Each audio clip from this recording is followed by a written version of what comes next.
မနော်ဒီနေ့ကတော့ဒီလိုကျိုးလုံးတွေတို့ကြားထဲမှာညက်တဲ့ခါကြလို့ရှင်ပေါ့နော်သူကဒီကျိုးလုံးလေးတွေချုပ်ချောင်းနေရာလေးတွေမတွန့်အောင်ဆိုလို့ရှင်ဒီမှာလက်ချုပ်ကလေးတွေနဲ့တီးပြီးအရင်ထည့်ပေးရနော်ဥမာဒီလိုပေါ့ဒီနေရာလေးကိုထည့်ချင်တယ်ဆိုရင်ဒီလိုလက်ချုပ်ကလေးနဲ့ကိုချုပ်မဲ့နေရာလေးကိုဒီမှာအရင်ဆုံးအကျဲလေးတွေလက်ချုပ်နဲ့တွဲပေးရတယ်သူကဆက်နဲ့တခါတည်းတချမ်းပြည့်နဲ့တခါတည်းပေါက်လို့တော့ရတယ်ဒါပေမဲ့ဆက်နဲ့တခါတည်းပေါက်လိုက်လို့ရှင်ကြတော့ဒီချုပ်ချောင်းနေရာလေးတွေတွန့်ရာတွေဖြစ်နေတာမကြိုက်လို့နော်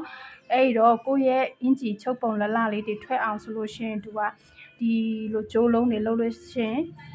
လက်ကဝင်တယ်နော်အဲ့လိုအကျဲအရင်ဆွဲပြီးမှဆက်နဲ့ပေါက်ရတာဖြစ်တဲ့ကြောင့်မို့သူကဥမာဒီဟာဆိုလို့ရှင်သူက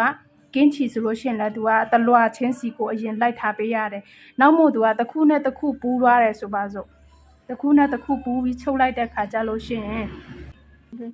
နော်ဥမာ तू ကဒီလိုဆက်မှာဒီဟာနဲ့ဒီဟာဒီလိုဆက်ပြီးချုပ်မယ်။ဒီဟာနဲ့ဒီဟာဒီလိုဆက်ပြီးချုပ်မယ်။ तू ကဒီအလွာတွေမပူးခင်ဆိုလို့ရှိရင်လည်းဒီအလွာလေးတွေဆိုလို့ရှိရင်ကင်းချီတလွာချင်းစီလိုက်